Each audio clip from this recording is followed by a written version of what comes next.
पाकपतन में वज़ीर आला पंजाब के विजन के तहत शहरियों के हक मलकियत के तहफ़्फ़ुज़ के लिए बड़े इक़दामात। मुतअद्दिद पुराने केसेस का फैसला, असल मालकान को कब्जे दिलवा दिए गए।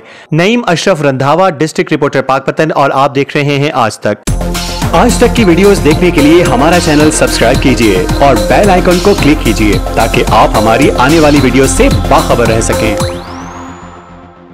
पाकपतन में वज़ीर आला पंजाब मरीम नवाज के विजन के मुताबिक शहरियों की जमीनों के तहफ़्फ़ुज़ और कब्जा माफिया के खात्मे के लिए अमली इक़दामात तेजी से जारी हैं। ज़िले इंतजामिया और कानून नाफिज करने वाले इदारे मुश्तरका एक्शन प्लान के तहत मुतहर्रिक हैं। डिस्ट्रिक्ट डिस्प्यूट रेजोल्यूशन कमेटी के अहम इजलास में जायदादों से मुतालिक 22 केसेस का तफसीली जायजा लिया। कमेटी ने 15 केसेस में असल मालकान को फौरी कब्जा वापस दिलवाने के अहकाम जारी किए, जबकि 7 केसेस को ताज़ा रिपोर्ट के साथ दोबारा पेश करने की हिदायत की गई। इजलास में कई सालों से ज़ेर इल्तवा बड़े मुकदमात हल हुए। 22 साल पुराने 8 एकड़ इराजी के केस का फैसला करते हुए असल हकदार को कब्जा दिलवाने का हुक्म दिया गया। इसी तरह 26 साल पुराना 1 केनाल 3 मरला और 20 साल पुराना जायदाद तनाजा भी फौरी तौर पर निपटा कर हकदारों को उनका कानूनी हक वापस दिलवा दिया गया। शहरियों ने इन फैसलों का खैर मकदम करते हुए वज़ीर आला पंजाब मरीम नवाज का शुक्रिया अदा किया और कहा कि पहली बार हकीकी मायनों में हक मलकियत के तहफ़्फ़ुज़ के लिए अमली इक़दामात नजर आ रहे हैं। जिले इंतजामिया का कहना है कि कब्जा माफिया के खिलाफ भरपूर कार्रवाइयां जारी रहेंगी। पुलिस और रेवेन्यू महकमे की मुश्तरका कार्रवाइयां मजीद तेज की जा रही हैं और वाज़ेह किया गया है कि गैर कानूनी कब्जे किसी सूरत बर्दाश्त नहीं किए जाएंगे।